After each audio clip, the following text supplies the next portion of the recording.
Welcome to Hot Chips 2025. Session 8, Machine Learning 2.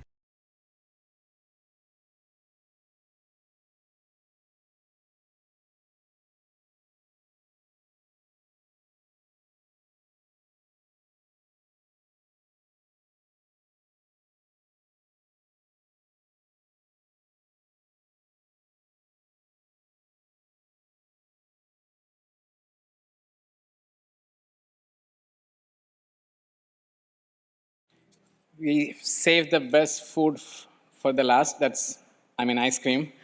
And we also saved the best talk, the best session, machine learning 2, for last. So now you get to hear our 3 chosen talks in this session. First one is from Nvidia GB10, and speaker is Andi. Andi is a senior distinguished engineer and at Nvidia and the lead architect for GB10 SoC. So, Andi.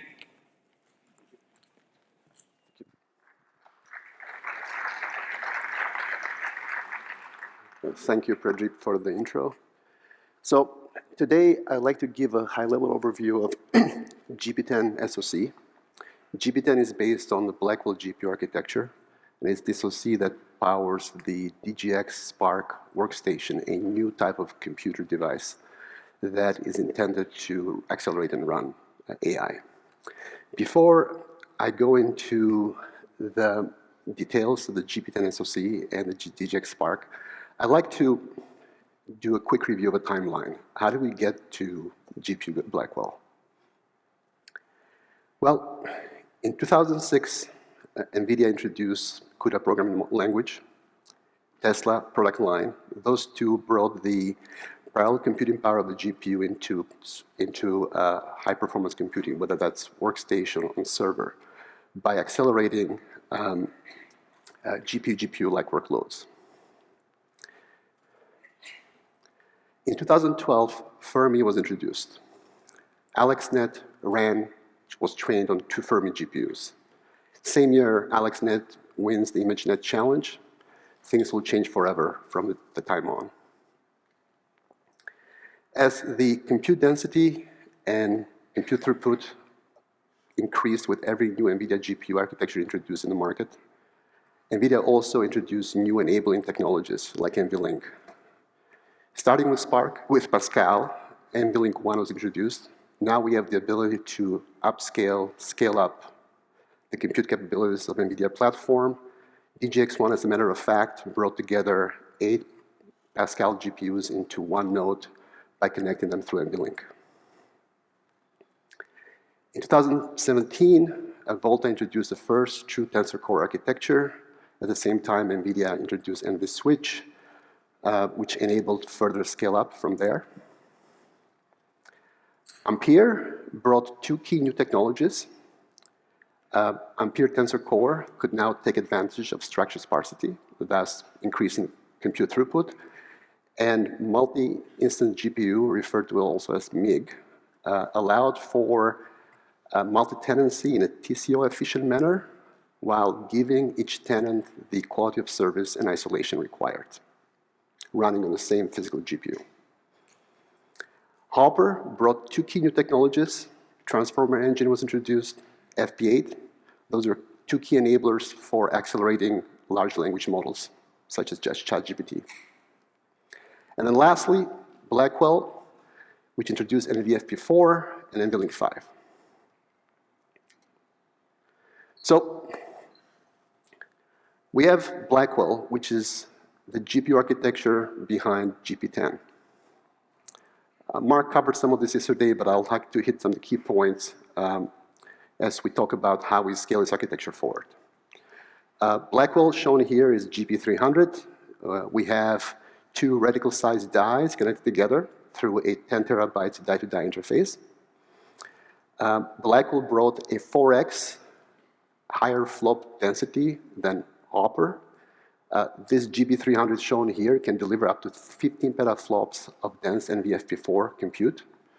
It's paired up with almost 300 gigabytes of HBM memory, which delivers up to 8 terabytes per second of bandwidth. At the center of the GPU is GPC, which is the graphics processing cluster, which includes the tensor cores, also the tensor memory, which is a new technology introduced by Blackwell. And most importantly, the two connectivities. On one side, we have the C2C coherent link, 900 gigabytes per second of coherent bandwidth between the CPU and GPU. And on the other side, we have NVLink at 1.8 terabytes per second that allows for the Blackwell GPU to connect to other GPUs through the NV switch. Those two high-throughput interconnects are very important when it comes to CPU to GPU interaction or GPU to GPU interaction to make sure that that communication does not become a bottleneck in the critical steps of the computational pipeline, especially in things like feeding batches of tokens into the LLM or doing synchronization with these GPUs during training, for example, gradient synchronization. So how did we scale this Blackwell architecture? We kind of scale it in two different ways. On one extreme, we have the NVL72 rack. 72 GB300s come together, connected by almost 130 terabytes per second of NVLink bandwidth. They are paired together with almost 20 terabytes of HBM memory. They're connected to 36 Grace CPU core chips. And all that is presented to the developer as one coherent domain. That's one extreme, one side of the spectrum. On the other side, we took this architecture and we optimized for developers in a small form factor, workstation capable platform that sits on your desk. So how do you go about doing that? So we have on the left the enabling technology. We have Blackwell architecture, Blackwell IP, Grace Blackwell programming models that most of you are very familiar with. NVFP4 introduced by Blackwell. We have enabling technologies such as NVLink C2C and CX7 ConnectX NIC. We have CUDA, we have TensorRT frameworks. How do we combine all that wealth of IP and knowledge to create a small form factor DGX Spark development platform? GB10, the chip behind DGX Spark, had to do three things. One, support a unified memory architecture. We brought everything into one physical and logical memory. We brought the CPU and GPU compute dies into one small form factor multi-die packaging based on interposer 2.5D packaging technology, which enabled us to then create a C2C link between the two die lists that delivered high throughput, high density, in a power efficient manner. So what are some of the key benefits and features that DGX Spark workstation brings? 128 gigabyte of unified system memory that allows developers to work with large AI models up to 200 billion parameters or fine-tune existing models of up to 70 billion parameters. There is a ConnectX NIC included in the box that allows for us to connect two DGX Spark systems together, thus scaling up and allowing the developer to work with up to 405 billion parameters. All of this is enabled by a DGX base OS and Nvidia AI software stack that once a developer has played, prototyped, worked with the models on the DGX Spark station, then can seamlessly port that stack over to the DGX Cloud. Obviously, this is a workstation, so it has to deliver a very good desktop experience. For that reason, we made sure that we provided that by providing a multi-head display configuration, including flexible connectivity into the system. The system can be deployed in multiple ways. One way is to use it directly as a workstation. Another way is to tether it to your preferred desktop or laptop. And the other way is to have it network connected as a personal AI cloud.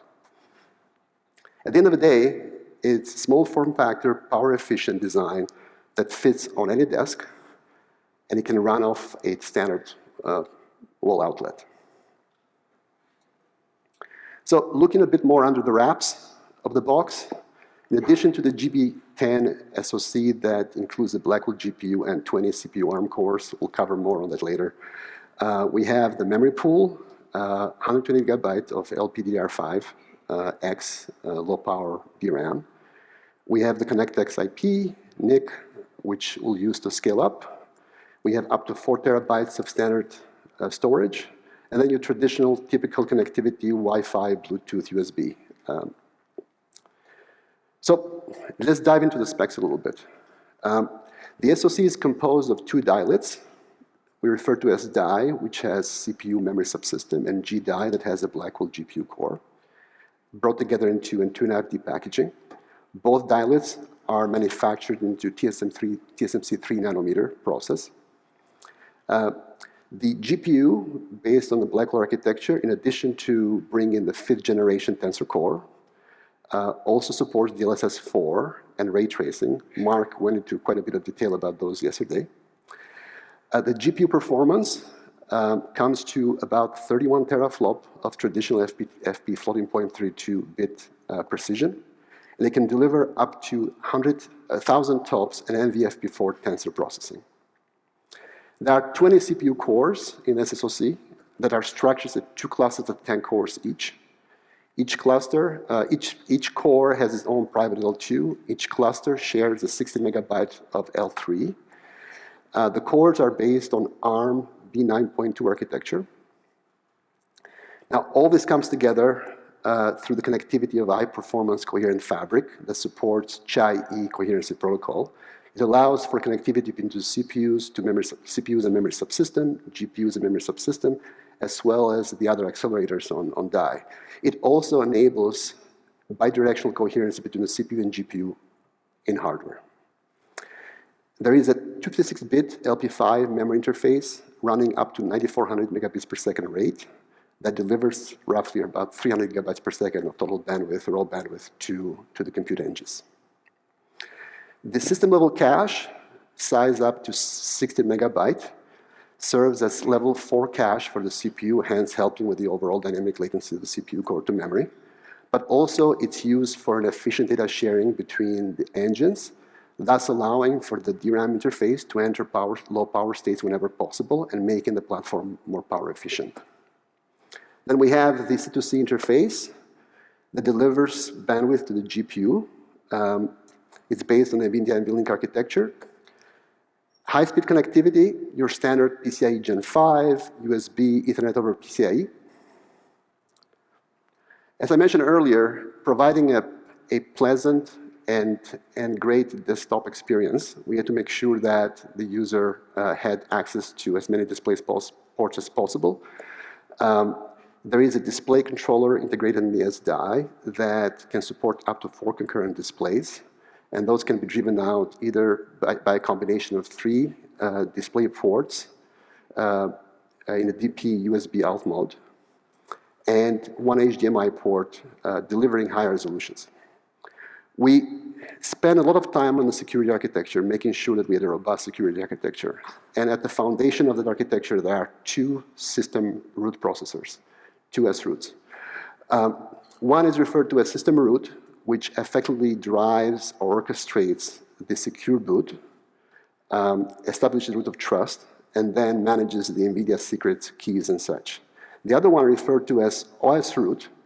That second processor, it's used for authentication and measurement of the higher levels of system software, starting with Jouppi, continuing to the OS, and other system software components. This architecture can support both an FTPM, firmware TPM-based, or discrete TPM-based model. The SoC TDP is roughly 140 watts for the characteristics workload that is supposed to accelerate. And then we have the DGX-based OS system rooted into Ubuntu Linux that runs on top of this platform. So a bit more about the GPU. GPU has access to entire bandwidth of the system through the C2C interface, which is a bidirectional, fully duplex interface that delivers roughly 600 gigabytes per second of aggregate bandwidth. We implemented a very large, relatively large GL2, graphics L2 in the GPU, 24 megabyte of it, that provides the GPU computing units, those tensor cores, with large local bandwidth, multiples of the overall system bandwidth. It also enables CPU to GPU coherency. Now, we spent a lot of time trying to, and debated a lot about whether hardware-based bidirectional coherency between the CPU and to GPU was worth it. And we concluded that it was, for two reasons. First, it provides for a simpler and easier programming model, both at the driver level as well as the application level. Secondly, we determined that a lot of applications do frequent data exchange at the fine grain between the CPU and GPU. In order to keep them coherent, the software would have to issue cache management operations, which tend to have a large performance overhead. By having that bidirectional coherence in hardware, we avoid that performance overhead. Now, to enable that, we have to make sure that the GL2, the graphics L2, is physically tagged, which means that, which is required to be able to receive probes from both the CPU and the coherent fabric. In order to do that, we have to make sure that the GL2 caches system physical address, right? So in order to support it in the pipeline, we implemented what we refer to as address translation services, very similar to the PCIe ATS protocol that PCIe standard supports, through the GMMU, graphics MMU, and SMMU pipeline. In other words, a graphics virtual address that starts at the top of the pipeline through the graphics MMU, through ATS protocol, gets translated by the system MMU, a system physical address value gets returned back and cached in the GMMU. From there on, the entire GPU pipeline is physically tagged, and therefore it allows for CPU, other engines to be able to probe the GPU's L2 cache. The GPU device is presented as a PCIe device to the host, to the OS, and it supports PCIe SIROV. Therefore, and underneath, you basically have one physical function and 255 virtual functions, therefore enabling a virtualization architecture that the software can take advantage of if it chooses to do so. And lastly, the GPU core integrates a video encode engine and video decode engine to be able to support compressed data in and out of the system, which a lot of applications care about. Well, let's talk a bit about scalability. As I mentioned earlier, each DGX Spark box includes a ConnectX NIC. That allows for us to bring two of these systems together, thus scaling throughput, compute throughput, bandwidth, and DRAM capacity, and allowing the developer to take advantage of that system to support larger and more complex AI models. There is a by-8 PCIe Gen 5 connectivity from the SoC to the ConnectX NIC, and then the two ConnectX NICs are connected through an Ethernet backbone on the outside. Using the Nvidia AI software stack, which includes Nickel libraries and framework, another user can take advantage of a multi-GPU topology, a parallel computing model such as tensor parallel, thus maximizing the usage of the additional compute capacity and DRAM capacity that this topology brings about.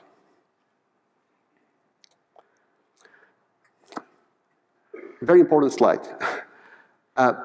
GP10 is a result of very successful engineering collaboration between NVIDIA and MediaTek. This diagram shows a high conceptual system view of the two dies. I've color-coded the IP that is designed by MediaTek and the IP that is designed by NVIDIA. It brings together two architectures. It combines MediaTek's power-efficient CPU and memory subsystem implementation with NVIDIA's high-performance GPU.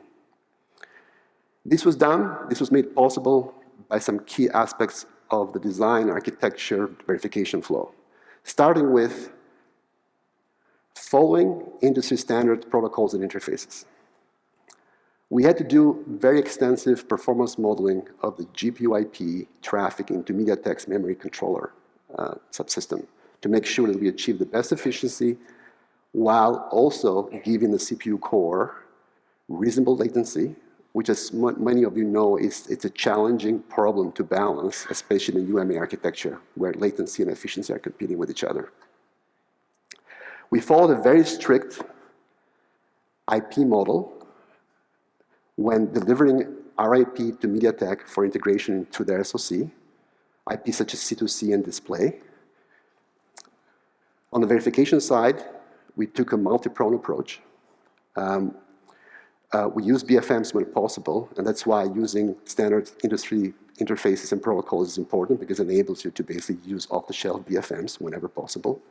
We use a hierarchical approach to verification when needed, and in some cases, we did call simulation for very complex features that require an end-to-end simulation by bringing the two dies together into a co-simulation platform. CPU to GPU coherency is such one feature that requires a lot of verification and co-simulation to make sure you've covered all the corner cases, there's no race conditions, no deadlocks and such. And last but not least, we relied on emulation very heavily to bring together MediaTek's hardware, NVIDIA's hardware, firmware, and software working together pre-silicon, where we booted the whole OS, including running full app frames before we taped out. And all that enabled us to tape out and go to production with first silicon, A0 silicon, one tape out, no spins. So, DGX Spark. These are the last two slides and kind of summarize the value proposition of DGX Spark. It's a new class of computer that was designed with the intention of accelerating and running AI. It brings the compute power and programming model of Blackwell, Grace Blackwell, to millions of developers so they can have a DGX Spark system on their desk. The key workloads that are ideal for such a system, starting with prototyping, experimenting prototyping with new models, fine-tuning existing models, running inferencing locally as opposed to running on the cloud, integrating inferencing and GenAI into your application the developer is developing, running data science compute flows combined with NVIDIA Rapids libraries and workflows. And last but not least, it's an ideal platform for developing edge applications. The developer can use GB10 and DGX Spark, run libraries like ISAC and Metropolis to create edge applications applied to robotics, computer vision, or VLMs, and deploy them to the edge. Thank you. Questions?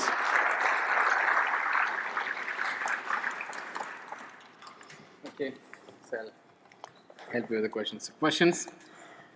We can start with online. Yeah, I've got one. KR Kim from Turnell wanted to know if you could comment on the cache SRAM size of the GPU in the Blackwell architecture.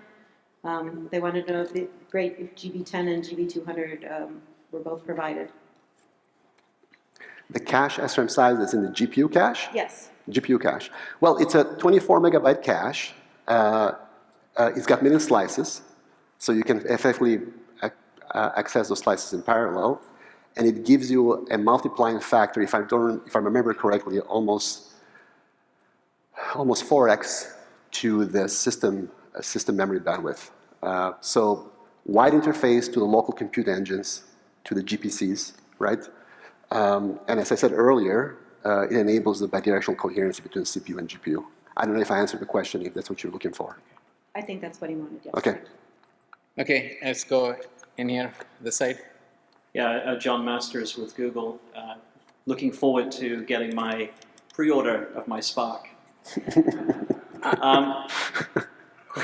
Question about the emulation collaboration that you've had with MediaTek. Now, you may or may not answer this, of course, but I'd be very curious to understand a little bit more about how you integrated two independent, emulation stacks effectively and actually did that testing, if you could share any more insights. I think I can. I mean, as you know, it's been NVIDIA's philosophy for many years now, right?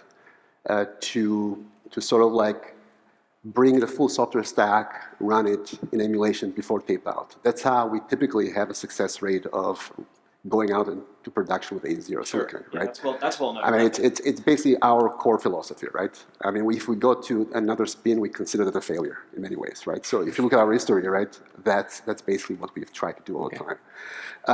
In this particular case, we hosted the emulation platform. They gave us bits. We created a netlist, I see. and that's how we did it. So you integrated theirs into your. I That's see. right. Okay. That's right. Thank you. Thank you. Outside. Hi, Dinesh for Nordic Semiconductor. I just wanted to confirm that the CPU IP for GB10 and GB100 is not the same. So the GB100 uses the Grace CPU and GB10 uses the MediaTek IP. That's what I understood from your It's the slide. same architecture at the end of the day, right? Yeah, it's an off-the-shelf ARM CPU core, but it's the same architecture. But it's different core design. V9.2, that's right. Thanks. Okay, one more. Do we go online? Yeah, certainly. Peter Chung from the University of Alberta was asking, what's the latency of the NVLink C2C interface? How does that impact the latency of the unified memory architecture? Good question. I'm assuming you're referring to the latency of the GDI traffic to the memory subsystem, right? We have some tolerance to latency on the interface. So the most important thing for us is basically to create a high bandwidth density link, right? And use as little of a shoreline as possible. So it was more about getting bandwidth density than necessarily going slow and wide, right? Which basically consumes a lot of the shoreline, right? So we kept the latency in sub 25 nanoseconds round trip. Okay, sorry, we can't take any more questions, but thank you, Andy. Yep. Yes. Thank you.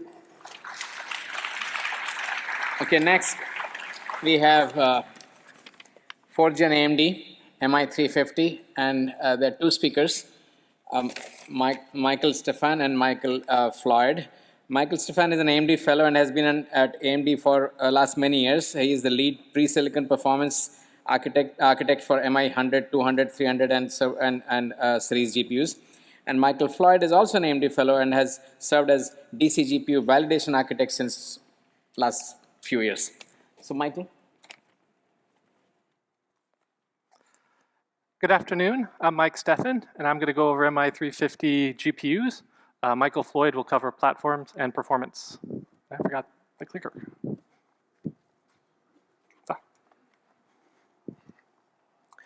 The trend towards larger parameter count large language models improves accuracy and increases the complexity of tasks that can be performed. In addition, more input modalities are also being used, such as texture, images, and video.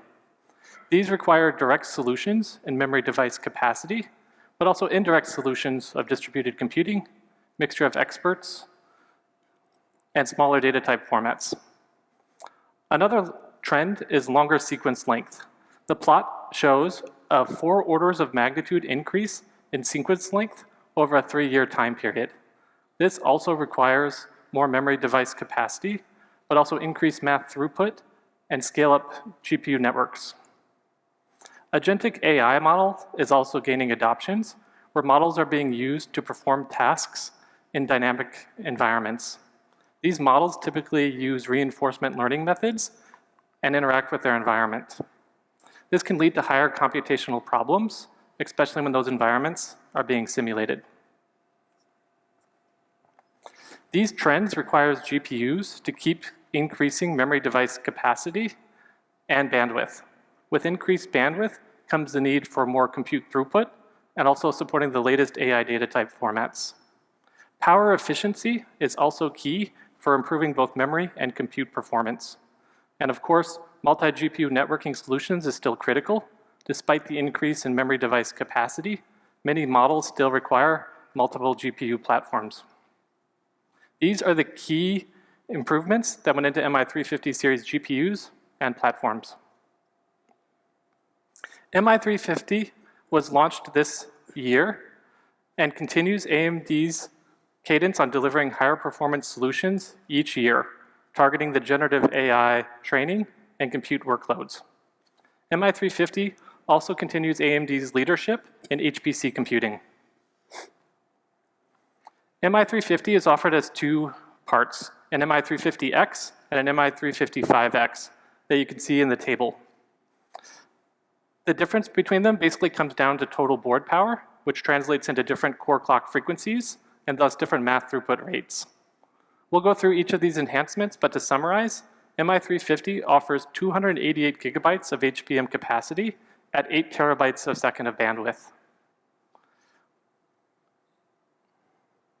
I/O speeds have also been increased by 1.2, and additional power optimizations focused around uncore IP and supporting new lower precision data types like the MXFP4 and MXFP6. The packaging for MI350 contains 185 billion transistors and continues to leverage AMD's experience in 3D chip stacking and uses 2 different types of chiplets plus HBM3E memory stacks. Using multiple chiplets allows us to leverage different process technologies and leverage the strength that different process technologies provide. 3D stacking provides more area options for additional compute units and supporting HPC data types. The package itself is built with the industry-proven silicon interposer and is designed for up to 1.4 kilowatts total board power. Sandwiched in the middle is the AMD I/O base die that we refer to as IOD, or just as simply as the base die. It is built using the TSMC 6-nanometer FinFET technology and contains our I/O, our data fabric, memory controller, and infinity caches. Very little compute is on this chiplet, and we found no significant performance benefits from moving to a smaller process technology. This allows us to leverage the maturity of this process technology and also the lessons learned from MI300 and MI325 that use the same process technology. 2 base dies are included in the package and are connected with AMD's Infinity Fabric Advanced Packaging Interconnect. 8 accelerator complex dies are stacked on top of the base dies for a total of 8 XCDs, 4 per base die. These chiplets are built using TSMC 3-nanometer technology, which is ideal for perf per watt performance, as they contain our compute cores and matrix engines. To round off the package, 8 stacks of HBM3E, 4 per base die. Taking a closer look at the base die, 8 stacks of HBM3E results in 128 memory channels across the 2 base dies. Each stack is 12 devices high and 36 gigabytes of capacity for an industry-leading 288 gigabytes of total capacity. The HBM3E pin rate runs at 8 gigabits per second for a total aggregate bandwidth of 8 terabytes per second. To support this increase in bandwidth, the AMD Infinity Fabric has been redesigned. The first change is we went from 4 base dies on MI300 down to only 2 base dies on MI350.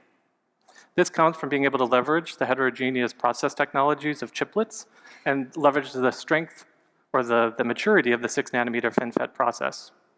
By going down to 2 base dies, we've reduced the number of chip-to-chip die crossings for memory transactions, improving both latency and power reduction.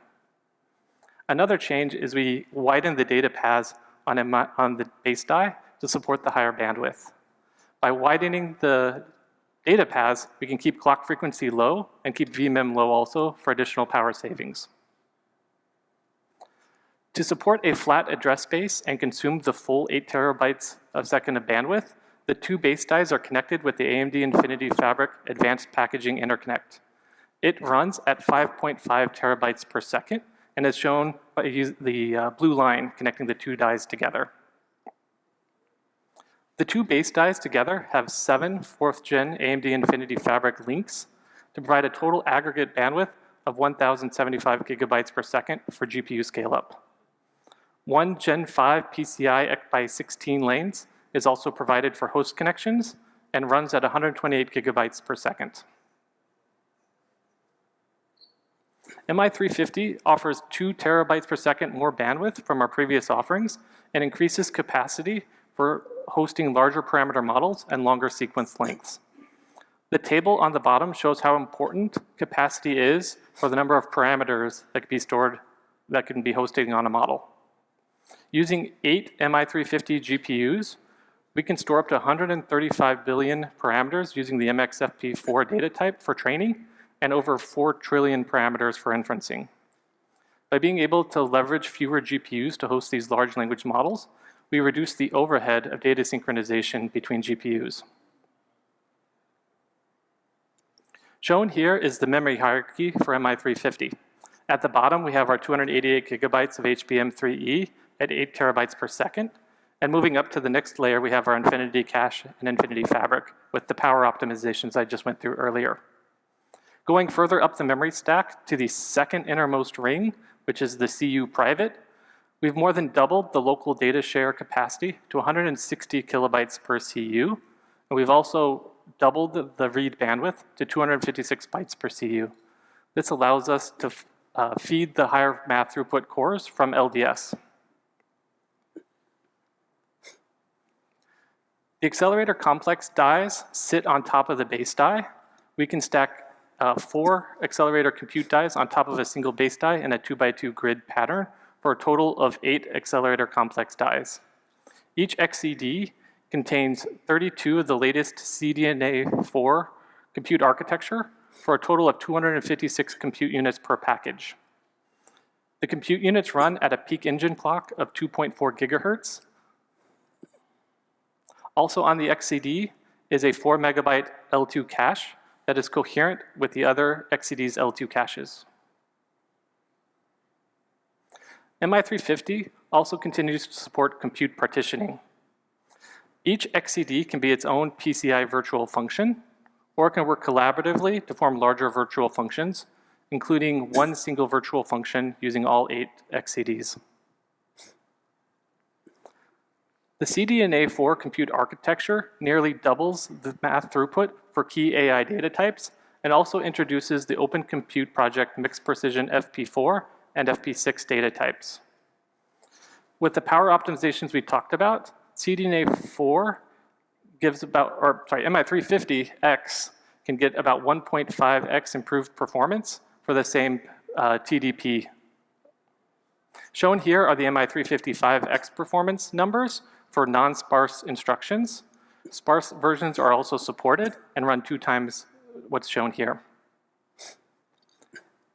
MI350 also continues to support the HPC data types of IEEE FP64 and FP32 for both vector and matrix throughputs.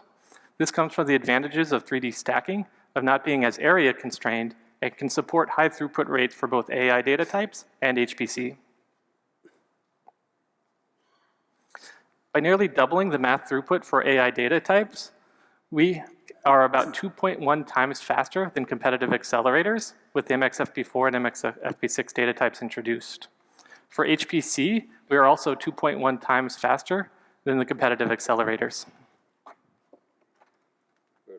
Shown here is a logical block diagram of the MI350X from a user or a developer's perspective. Looks okay to me. Across the top are our XCDs, 8 total, with a total of 256 compute units that have doubled the math throughput for AI data types and introduced the MXFP4 and MXFP6 instructions.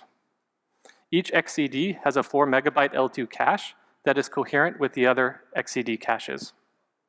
The AMD Infinity Fabric connects all the XCDs, the I/O, and the HBM memory channels together as one logical block diagram. Each of the 128 HBM channels has its own 2 megabyte cache and connected to the HBM3E memory stacks of 288 gigabytes of capacity and 8 terabytes per second of bandwidth. Now, I'll hand the presentation over to Michael Floyd, who will go over platforms and performance. Thank you, sir. Thanks, Mike, for that great description of our architecture.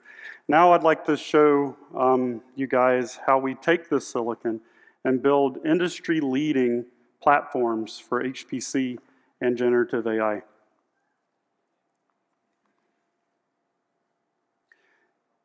As Mike said, we 3D stack our silicon on top of the package. That's on the left here. On the right, you'll see 2 tops-down views of the silicon as it sits in the socket. I'll use the pointer here. In the middle, you see the blue. These are the XCDs, or the accelerator compute die or complex die flanked on either side by 4 stacks of HBM3E memory. The memory is interleaved across the available HBM stacks in order to reduce or avoid bottlenecks by evenly distributing the memory across the stacks. In this NPS1 or single partition mode, all the XCDs share one memory pool of the 288 gig of memory. One thing to note is that XCDs on one base die will incur a little extra latency to get to HBM that's attached to the other base die. So to avoid this extra die-to-die hopping, we can put the socket into NPS2 or 2 partitioning mode. In this case, the XCDs are limited to only the HBM attached to their base die. Some workloads benefit from this higher affinity between the compute and the memory. Now I'd like to switch and show you likewise, we can also partition the compute engines. Again, I show 4 top-down views of the silicon as it sits in our socket. In the top left, you see single partition mode. And by the way, you see in white are the partitions for compute versus the yellow, which is for memory. On the top left is single partition compute mode, also known as SPX. In this mode, all the XCDs act together as one logical GPU. By treating the socket as one big GPU, we can fit a 520 billion parameter AI model into a single socket. Alternately, XCDs can be split into multiple smaller compute partitions. We can combine this with the higher affinity NPS2 memory partitioning mode. On the bottom right, you see CPX mode, where each XCD is considered a separate logical GPU. In this case, we can fit up to 8 instances of the smaller Llama 3.1 70B model concurrently in the same socket. Like MI300X, SRIOV, or single root IO virtualization isolation between these partitions can provide secure operation under hypervisor control. Now I'd like to switch focus from a single socket to the multi-socket view. Here on the right, you see we have 8 GPUs plugged into a single baseboard, shown here in a circular pattern. This baseboard is then plugged into the customer's host drawer to form a compute node.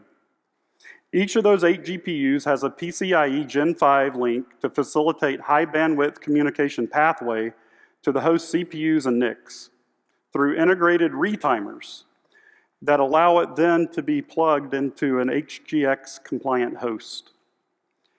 In addition, as shown in orange between the GPUs, each GPU is fully interconnected to the other 7 GPUs in an all-to-all topology. This forms our Infinity Fabric, and on the MI350 series offerings, this runs at 38.4 gigabits per second, making it 20% faster than our previous MI300 offerings that ran at 32 gigabits per second. As a result, this provides more than 1 terabyte per second of aggregate bandwidth between GPUs in the same node. Now I'd like to show you how our MI350 series chips are used to physically build a full AI solution into the data center. Here in this animation, we deconstruct an already assembled air-cooled Open Compute Accelerator Module, or OAM. Inside the OAM, you see the assembled MI350 package, which is soldered down to the center of that PCB board. The module also houses multiple voltage regulators and other active devices, such as microcontrollers and EEPROMs, that are used during boot and runtime operations. Above the populated PCB, you see the top plate stiffener, which allows for the heatsink to be attached.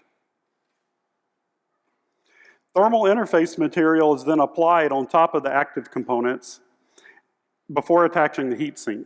We then plug 8 350 OAMs and torque them down onto the Universal Baseboard, or UBB, to ensure proper connectivity. This UBB assembly is placed into a GPU tray and then plugged into the host. The host node is then plugged into a rack to populate the data center.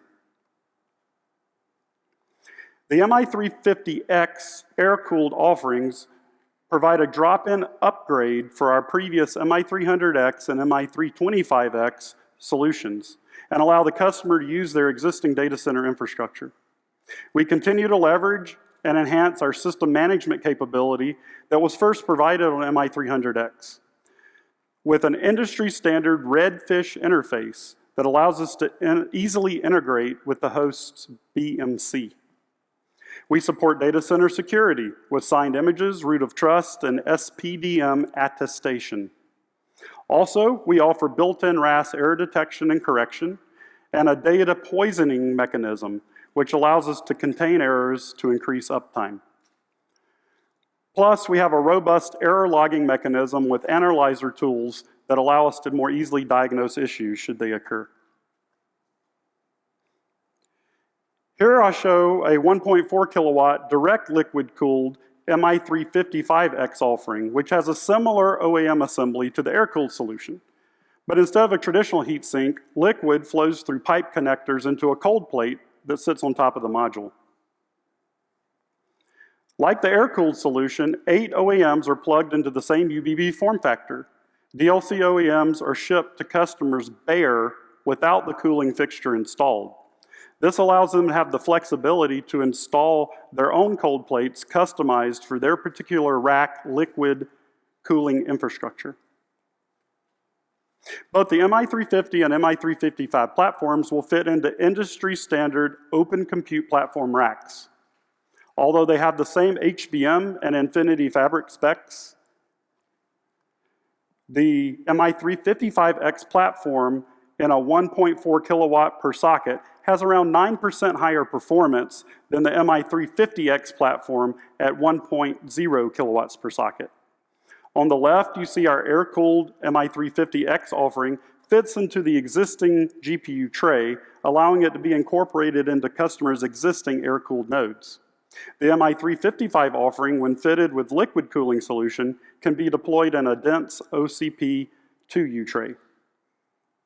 For hyperscaler environments, liquid-cooled racks will scale up to either 96 or 128 GPUs, combining an industry-leading 2.6 exaflops of FP4 compute with 36 terabytes of HBM3E in a single rack. For enterprise deployments, air-cooled racks support up to 64 GPUs to fit seamlessly into existing data centers. With MI350 series, we are for the first time launching AI platforms built entirely on AMD technology. This allows us to provide a complete co-engineering solution to provide scalable AI end-to-end. Our reference rack solution combines industry-leading AMD chips, coupling 5th-gen EPYC CPUs with MI350 series GPUs.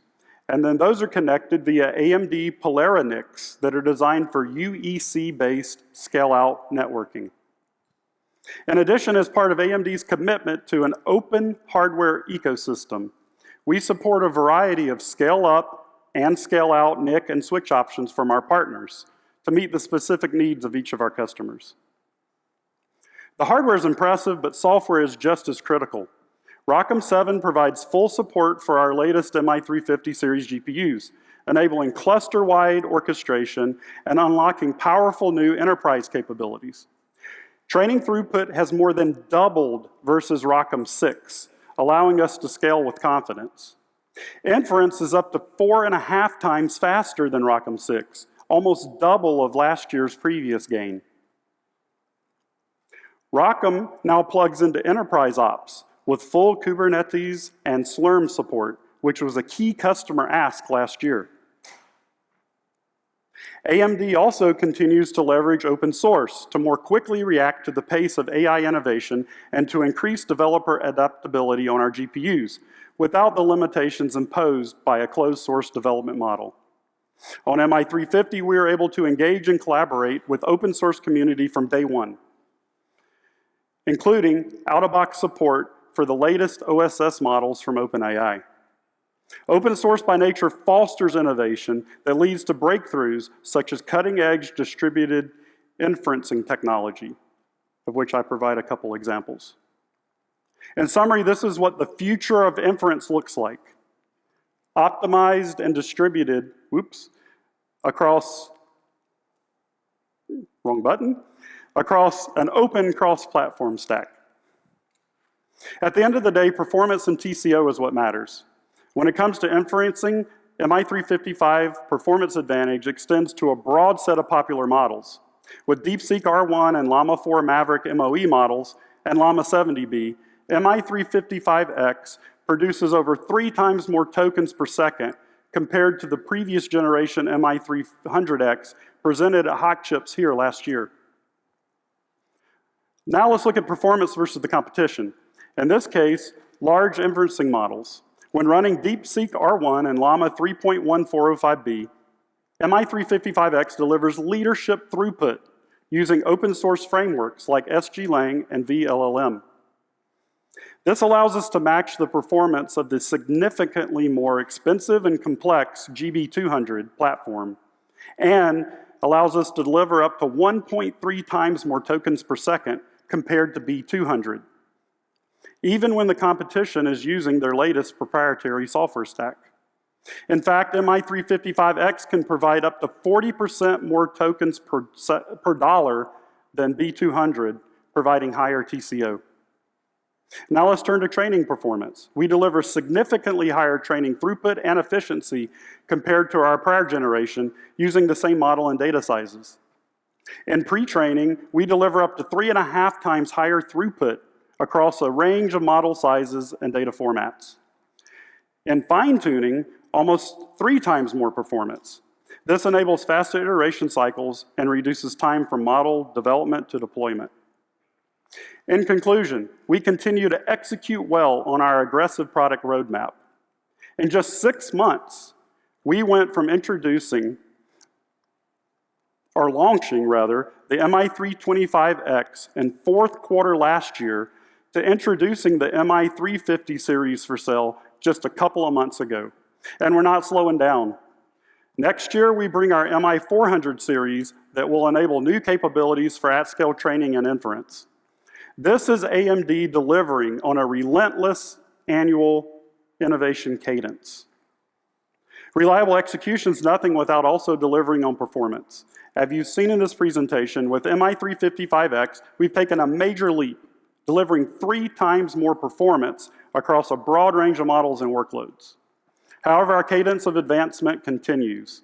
With MI400 Instinct GPU and our future optimized AI rack solution, we look to bend that curve even more to deliver up to 10 times more performance for our most advanced frontier models. We would like to thank the entire AMD development team, as well as our industry partners, who have collectively made the MI350 series GPU so successful. And thank you all for allowing us to share AMD's next step in advancing AI at this prestigious conference. Thank you. Okay, so both the mics are back. Start questions now. Let's start with online. Thank you very much for such a detailed presentation. And we're just proving that memory is almost everything and that the questions are around your memory latency. How much is the extra latency for accessing HBM of other dies in the SoC? They're curious about, can you get to all that memory effectively? Do you happen to know the exact numbers? I don't know the exact numbers off the top of my head. I mean, it's not like a huge percentage. To go across those, the USR link, right? Mm-hmm. We do have to, I think, compress the data, hop across a skinnier link, and then get it back. So those hops do incur a little extra latency, but it's not onerous. So there are some workloads that are a little more sensitive to every little bit of latency, and that's why we offer the NPS2 mode for that case. Also, like Mike showed, by going from 4 to 2 base die, we eliminate, we only have 1 die hop now inside the socket. It's a good question. Okay, go ahead. Hi, Alan Cantle, Nalisway. Your slides show some more detail on the MI400, including the Helios rack. I was wondering, when are we going to see you contribute that to OCP so we can get going with it in other companies? Given your openness that you mentioned earlier. Yes. So we put those in as a teaser. I was not prepared to present them today since we're here to talk about MI350. That's a very good question. I personally am not involved in that, but I'd be happy to work with you offline to try to help get you an answer. I appreciate it. Yeah. Yeah. By the way, it doesn't happen too often. So the PDF has some extra information, especially in my phone. So you guys should take a look. Okay, I wanted to ask about the memory. Again, this is kind of similar to what you had on the 15th slide, where you talked about having 8 partitions. I'm aware that this is something that was also in the MI300 series, but I wanted to ask why the reasoning of splitting up into 2 memory pools, at least from what I saw, because in that diagram, even though you split up into 4 partitions per, even though you split up for 4 per each side, you said that the memory was all in the yellow line, like all amongst the yellow. So I wanted to ask why not divide it further in that? Okay, sure. So I'll take this one too. I don't get to talk a lot. So the reason is because, like was alluded to before, we want to optimize to avoid the hopping across between dies. What we found is that the advantage of further partitioning within a base die, actually the trade-off for some workloads versus others is not that strong. In some cases, being able to interlace the memory across more stacks is more advantageous to get rid of bottlenecks than it is to, because if you further partition it, then you limit it to only one side or the other of the base die. Okay, and Okay. quick follow-up. That's cutting out further more is more for an HPC job, so is this better for AI workloads? Specifically? It's very dependent on the workload, and we'd have to kind of analyze the needs of each workload. Sorry, I don't have a better answer. It's kind of vague, but I'll look that's the into it truth. myself too. Thank you. Okay. Yeah. Nathan? Yes, Nathan Brookwood, Insight 64. Michael, you mentioned that with the MI350, you now have the ability to ship systems that contain only AMD content. And I was wondering, what did the earlier systems lack that forced you to use other vendors' equipment? Okay, sorry, I get to answer another one. Go for it. So on MI300, we started out by partnering very closely with customers that had existing nodes. And so we were able to accommodate what was already available in their node. Some customers had CX7 switches, some had Broadcom. So that was the reason, is MI300X was kind of our first foot in the door.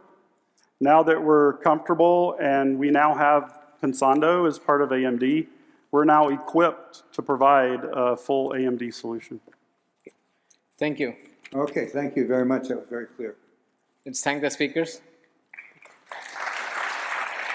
Okay, and our last talk is from Google, Ironwood. And again, we have 2 speakers. Jouppi is Google Fellow and, of course, very well known in our computing industry, Fellow of HC MI350 and member of NAE. More importantly, he's the tech lead for Google's tensor processing unit since it first started in 2013.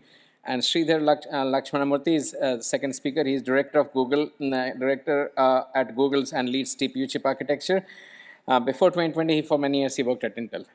So let's start with the Nam.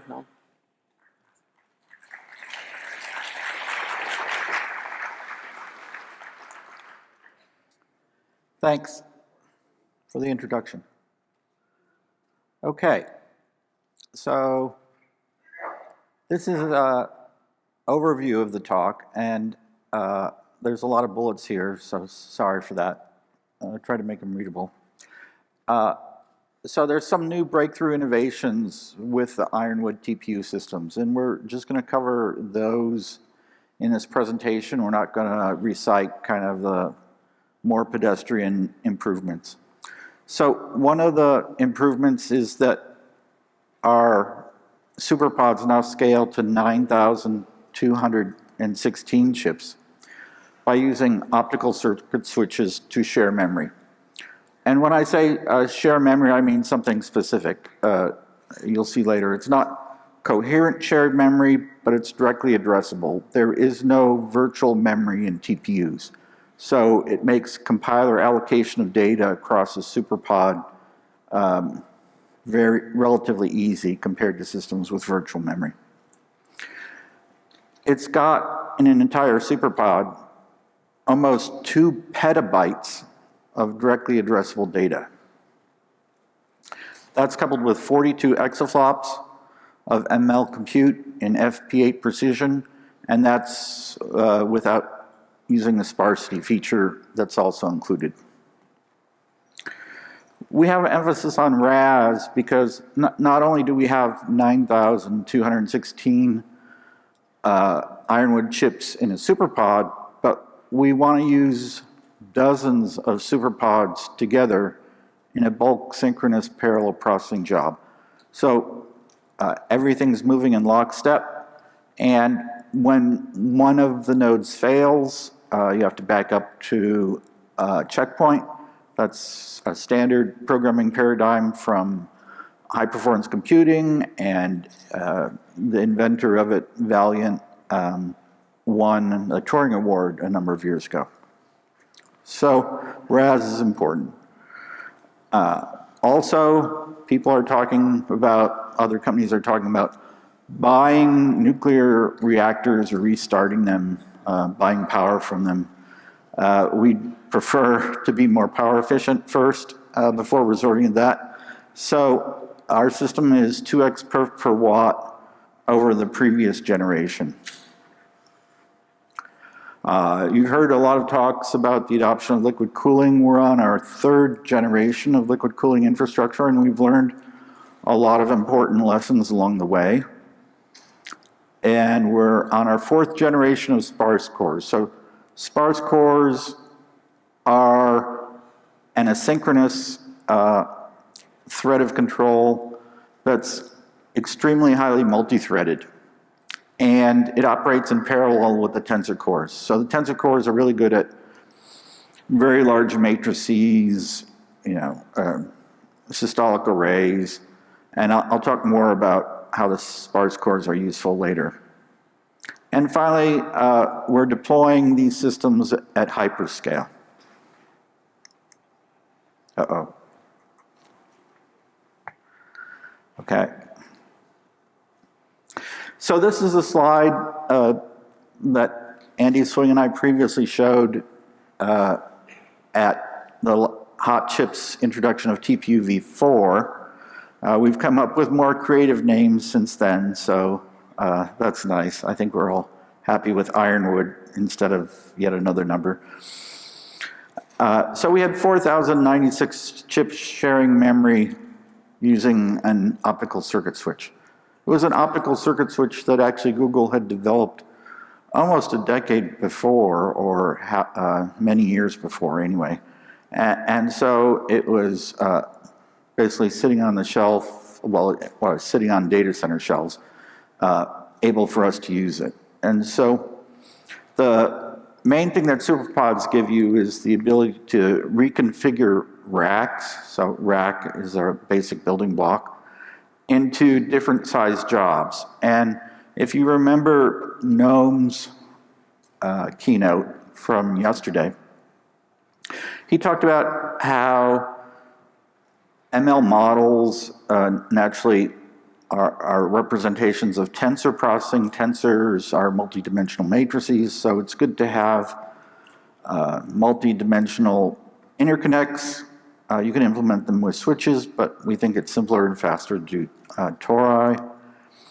And so by using the OCS, you can configure them into different size rectangular prisms.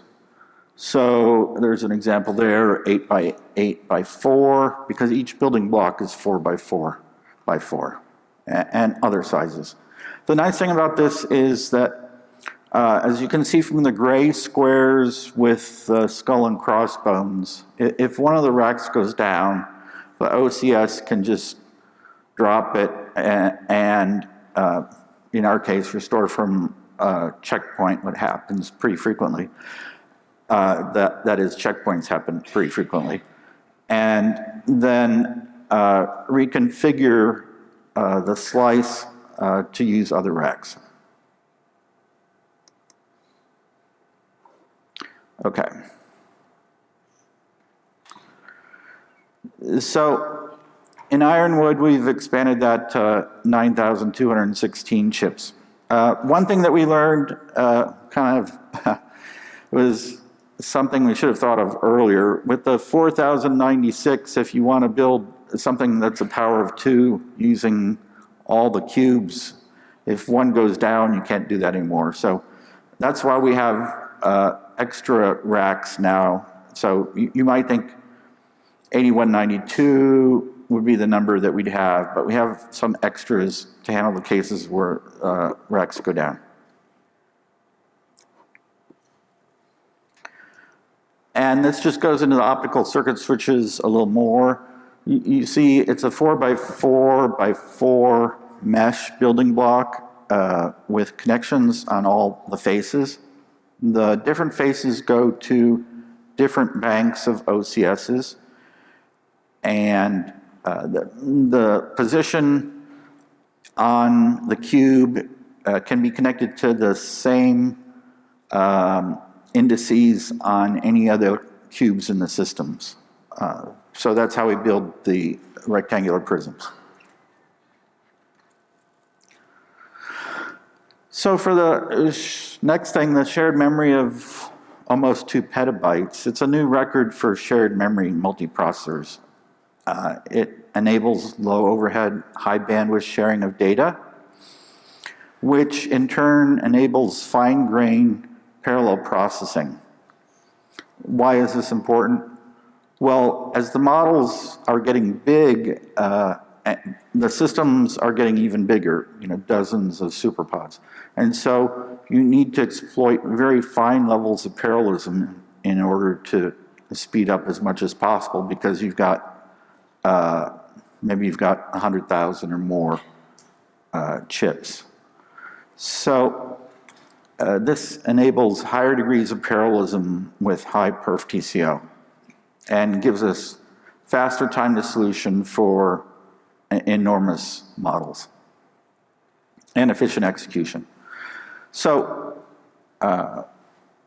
one of the improvements, the major improvements, was now we're up to 42 exaflops. It seems like TPU v4, 1 exaflop was a lot, but now you can see on the chart there that it's, you can make out the bar, but it's very small. So we've had huge improvements just in the last 2 generations. And before that, we had 10x per generation. We haven't quite done 10x between 4 and 5, but we managed that for Ironwood. The RAS, again, is very important. Enables productive scaling to extreme sizes. Otherwise, your actual goodput or throughput can go down to 0 if you're always going back to the last checkpoint, for example. So you want to execute for long periods of time without having an error. We have industry-leading compute power efficiency. If you look at a TPU v5P, the last SuperPod version, where with the adoption of FP8 and many other improvements, we have close to a factor of 6 improvement in peak flops per watt. It's our 3rd generation of liquid cooling. What you see on this slide that Sridhar presented, on the left of the slide is coolant distribution unit, or CDU. Those have been standard things since the early days of some supercomputing, like the CDC 6600 had one, or it had several actually. And so we have those. There's a certain number of racks that each one can cool. And the reason for having a separate coolant distribution unit is the process chilled water, which goes through the giant cooling plants outside the data center is relatively dirty. So you don't want to pass that dirty water through extremely hard to see with the naked eye channels in the cold plate, because they'll plug up and it's a bad day.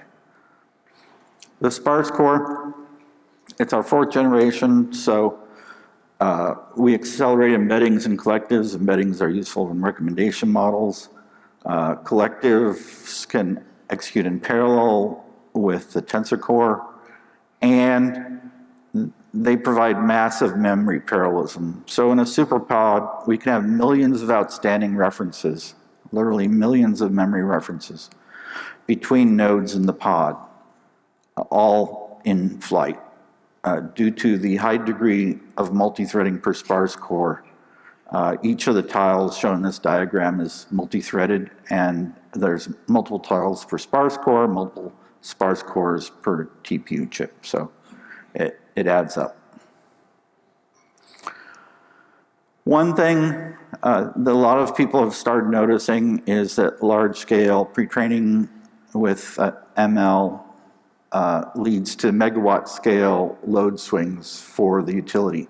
And utilities are not used to this, so we've tried to be very power efficient and adopt the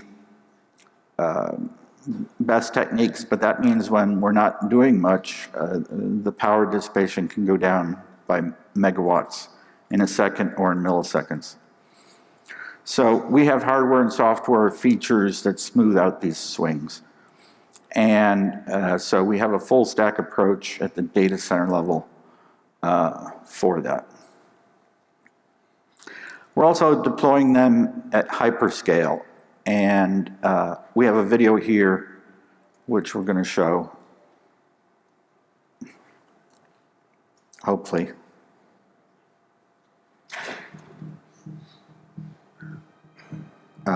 We have the soundtrack. Oh, there, it's up there. That's great.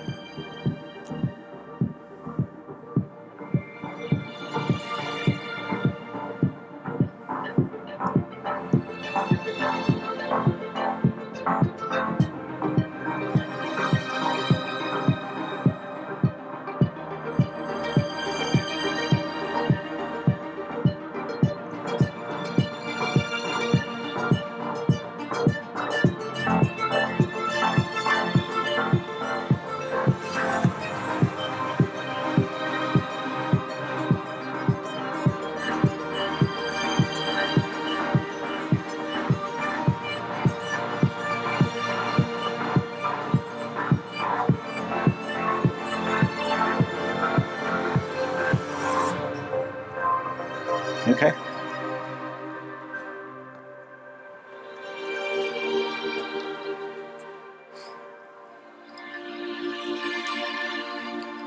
Thank you, Norm. It's really an honor to share the stage with Norm and do the second half of this talk, where I'm going to get into the details of the Ironwood chip. I know you guys have been here now for 3 days, and I think we saved the best for last. So please stay with me, and I don't know if you know this, there's going to be a quiz, so please pay attention. So let me quickly walk you through some of the choices we made when we kind of architected Ironwood. Yesterday, Norm Shazir kind of mentioned that, what do ML researchers need from their supercomputers? They essentially need lots of flops, lots of memory bandwidth, lots of I/O. They want everything, in a nutshell. So when we started doing the architecture for Ironwood, it was very clear to us that we needed to essentially take some really audacious goals. And so we set a target for an order of magnitude increase in flops. And again, you may think with Dennard scaling dead, Moore's law coming to an end, that seems like a crazy goal. But Norm always reminds us, almost on a daily basis, the entire TPU franchise has been built on taking on crazy goals and then knocking them out of the park. So the first thing we needed to kind of do is break a lot of things and then put them back together. And so we decided we don't want to be limited by the size of the reticle. So we upgraded the entire TPU SoC architecture. the plumbing, the infrastructure, the chassis, if you will, to essentially scale beyond a single die. And so Ironwood is our first dual compute die, SoC. It packs 4.6 petaflops of FP8 compute. Now, the other guiding principle for TPUs through all these generations has been the fact that we want to build balanced machines. So we wanted to make sure that we don't strand these flops and not give the associated resources for these flops to be used by our software. So essentially, and we also got signals that unlike the previous generation ML models where serving was not very bandwidth intensive, LLM serving turned out to be even more bandwidth hungry than training. So we knew that we had to essentially build the best memory subsystem that we can. So we went and looked at the largest canvas we could get, and that resulted in 8 stacks of HBM3E, which is the latest generation of memory technology, and allows us to put 7.2 terabytes of bandwidth, which is 2.5x the bandwidth that we had on our previous generation, and also provide 2x the capacity. Now, all of this essentially still needs to work at a large scale because none of our customers are using this as a single chip. So we essentially then, our scale out is not tens of chips, but 9,216 chips, essentially with a 1.2 terabytes per second IO per TPU. So I'll show you later in the details where essentially each TPU has a 3D torus interconnect that is natively built into the TPU. When we put so much flops, we want to make sure that our customers can actually use this, right? So we want our customers to utilize all the flops. This meant that we need to innovate both on the power delivery as well as the cooling. And as Norm talked about, we've done liquid cooling for 3 generations now. So that really helped us to essentially build this chip with the key intent that our user, all our users could take advantage of all the flops that we're putting on this machine. Now, one thing was very clear to us. Ironwood could not be just about speeds and feeds. We wanted this to be the most secure, the most reliable, and the most power efficient SoC that we've ever built. So in addition to all the goodness that we provide our ML experts, we also wanted this to be the chip which has all these other capabilities. So I'll talk a little more detail into some of these in this slide and subsequent slides. So we integrated a root of trust to enable confidential compute on these platforms. Essentially, silent data corruption is a major problem. And we already had signals, even in the pre-Gemini era, with models being trained on large TPUs, that this was a major problem because our users essentially had to throw away a lot of data and a lot of training time because of silent data corruption. And yes, parity on buses and ECC on memories and ECC on buses, those are table stakes. We knew we had to raise the bar. So essentially on Ironwood, we added functional BIST into our compute. What this allows us to do is actually, in addition to the manufacturing screens, we augment that with the functional BIST step that allows us to weed out maybe flaky parts, maybe marginal parts, so that we get only the good parts into our data center. Furthermore, when we start a large training job, this functional BIST could be part of our essential pre-flight checks to make sure that when we start this job, we are only allocating really good chips to this job. Now, remember, just doing these pre-flight tests is good. We've done okay, but it's not the best. So in addition to that, we also have hooks in Ironwood to essentially allow software to check for arithmetic while the job is running. So those are the enhancements we've made on Ironwood to essentially make it the most reliable TPU to date. Improving yield is not just a matter of cost and economics. As we want to ramp these SoCs and these pods at a really rapid rate, we also want to make sure that we get enough yield from our partners. So essentially, given the very unique nature of the TPU architecture, we had to put some innovation to essentially create logic repair so that we can improve our yield. And as Norm mentioned, I think power efficiency is one of the fundamental principles of designing the Ironwood chip. And we put a lot of features in the chip to essentially make this the most power efficient chip. And lastly, I think the most exciting part for me personally is that we've actually used a lot of AI to build Ironwood. It's as if all the previous generation of TPUs have helped us build Ironwood and make this a better chip. And we are very fortunate at Google to essentially have a really world-class research team. So we collaborate with the Alpha Evolve team to essentially have ALU circuits that are now part of Ironwood. And we've continued our collaboration with the Alpha chip team over many generations, and they continue to help us optimize the floor plan for Ironwood. Now, no presentation at Hot Chips is complete without a walkthrough of the block diagram of the chip. So I'm going to quickly cover this as, I know I'm going to keep you guys from your drinks. So the heart of Ironwood is essentially the tensor core. So this is where we do this magic of the extremely high performance matrix multiply with an equally capable vector machine. The companion to the tensor processor is the sparse core that Norm went through. He talked about this. This essentially is the workhorse for accelerating embeddings, which are critical for all the recommendation models. And for large-scale LLM training, pre-training, this is where we can offload collectives while the compute is happening on the tensor core. A good companion to our cores is this extremely high-performance HBM subsystem that I talked about, and rounding that off with the I/O subsystem, which is our inter-chip interconnect.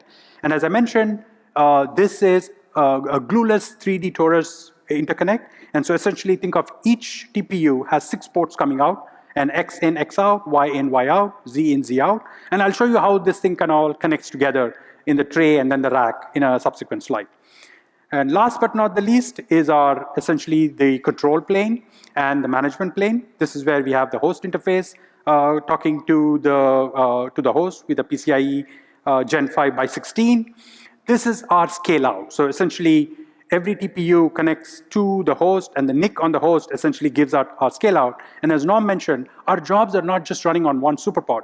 We have customers today training jobs on dozens of superpods. So our scale up goes up to 9,216 chips on a single superpod, and our scale out using the DCN through our host interface essentially gives us the ability to go to tens of superpods.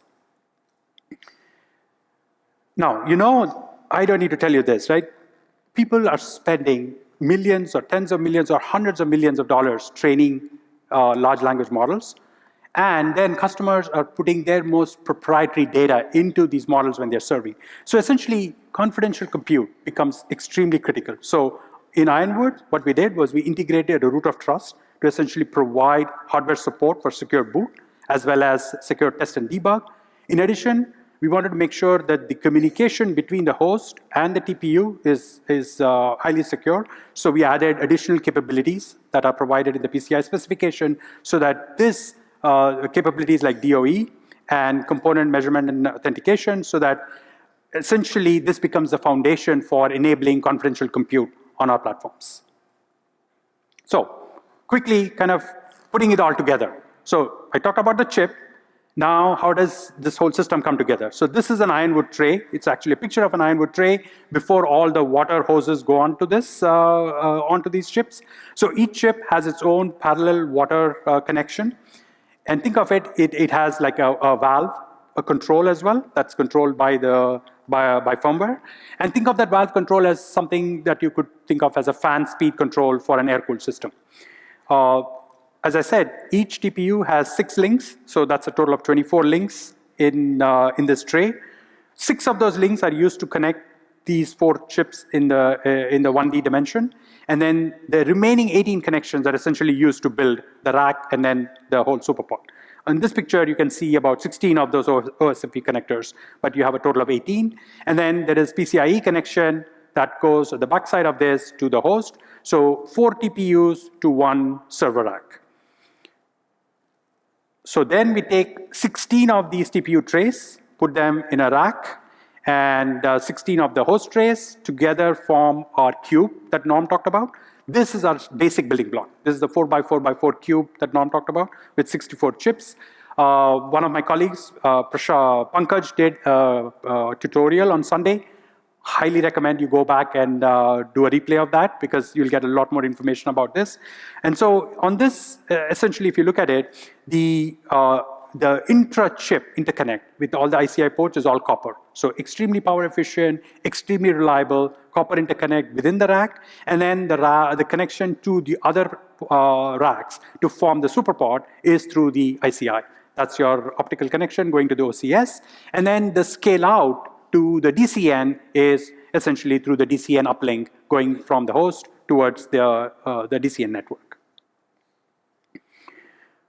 As I mentioned many times already, I think Norm alluded to this as well, we wanted to make sure that Ironwood is the most power efficient system that we ever built. Now, one of the advantages of building chips and systems at Google is we can think about this optimization end to end, not just at the chip level or the tray level, but essentially from the chip to the data center.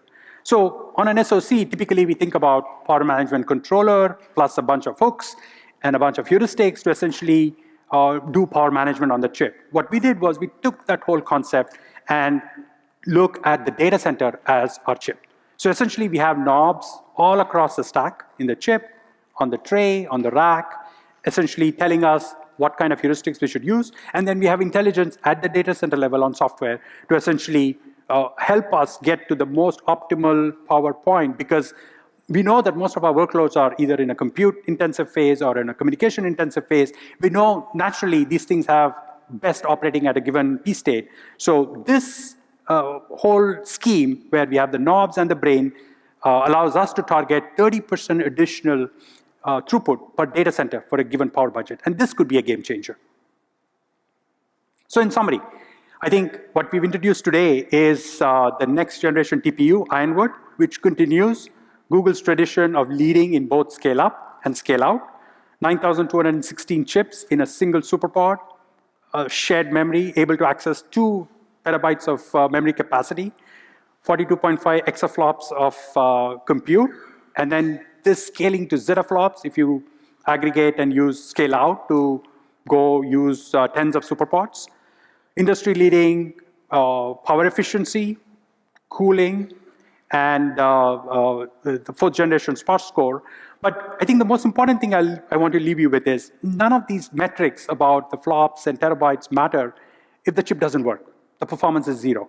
So we've spent a lot of investment here with innovation to improve the reliability, availability, and serviceability of the TPUs. So I think with our power efficiency, as Noam said, yes, maybe some future day we may need a nuclear reactor to power these.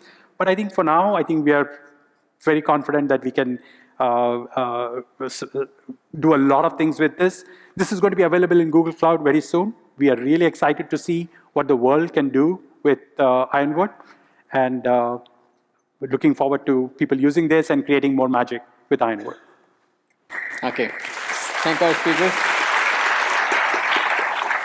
Norm and Sridhar are back. So we have just a little bit less time for questions. So let's start online first. I'm just going to encourage you to go to Slack after this because there's a vast number of questions and we're not going to get to them all.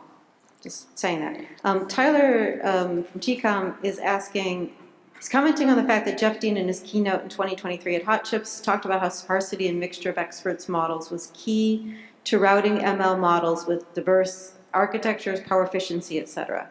So the question is, given that you're doing this sort of interesting TPU toroidal network architecture, does that help with the mixture of experts? Does it hinder it compared to an all-to-all topology?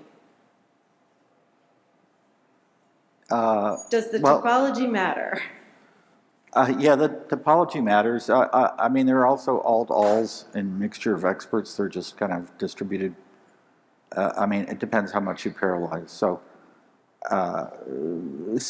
I mean, the torus is used typically for large training runs with, data center networking between pods. And so it goes into how you partition the experts. It's, they definitely use more interconnect bandwidth than other kinds of models.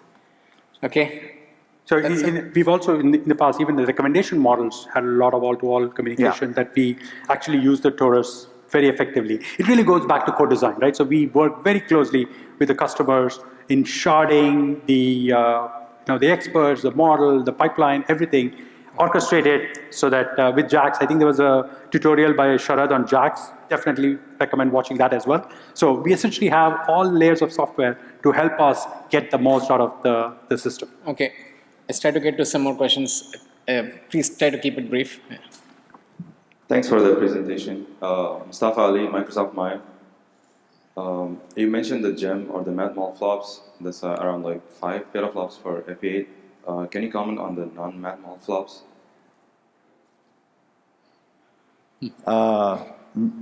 That's important for attention, right? Yeah, there's a lot of techniques like speculative attention methods and stuff, and so it's not totally limited by the VPU as you might think. Yeah, and we have a very powerful VPU, so I think we've never seen that VPU attention becoming a bottleneck. Thank you. Okay, this side. Hi, just wanted to ask about simulation and emulation.